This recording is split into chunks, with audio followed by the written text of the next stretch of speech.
The Mills administration is asking the legislature to allocate $16 million to the state's Emergency Housing Relief Fund. Housing leaders say that money would enhance the work already underway to fight homelessness and save taxpayer dollars. Chris Costa explains why this fund could be a more sustainable way to help immigrants resettle in Maine and start contributing to the state's economy. A new apartment can signal a fresh start. So you all have your own entrance, okay? Christine Dyke is welcoming some new tenants.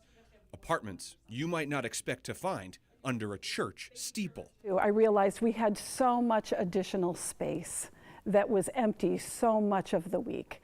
And I kept asking myself, what good can this space be? We have to figure out the lease. Reverend Christine Dyke got a $450,000 grant from the state's Emergency Housing Relief Fund.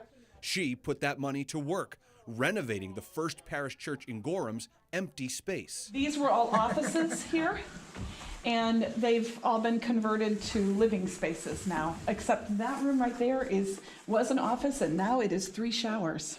A different type of sanctuary, new homes for asylum seekers resettling in Maine.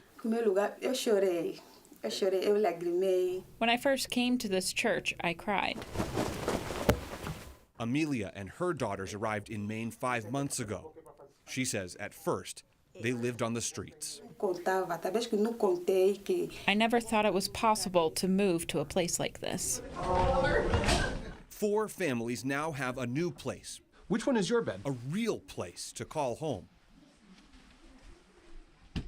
That one right there? And then this is the accommodation, kitchen, laundry room, living room, and dining room. They share these spaces with ways to cook culturally appropriate food. That's not always an option at shelters. Neither is privacy. Privacy is so important, especially when you have completely left everything you know and you've come to a place where the language, at best, it might be your second or third language, if you're lucky. For some of them, their English language skills aren't very good. And this is the space where you can go and you can feel safe and you can relax. Stop me!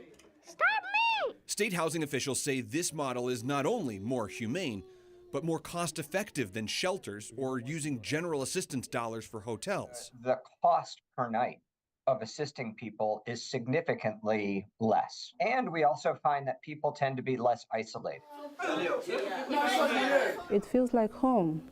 The only difference that we are a big family here. What's your response to them about why using the Housing Relief Fund is an appropriate use of state taxpayer dollars for these people? The purpose of the Emergency Housing Relief Fund is really to assist people who are experiencing homelessness regardless of citizenship status. And so it's certainly not a matter of providing assistance to one group over another. It's not an either or, it's both. In both the Hebrew scriptures and the New Testament, we are constantly told and asked to care for the strangers in our midst.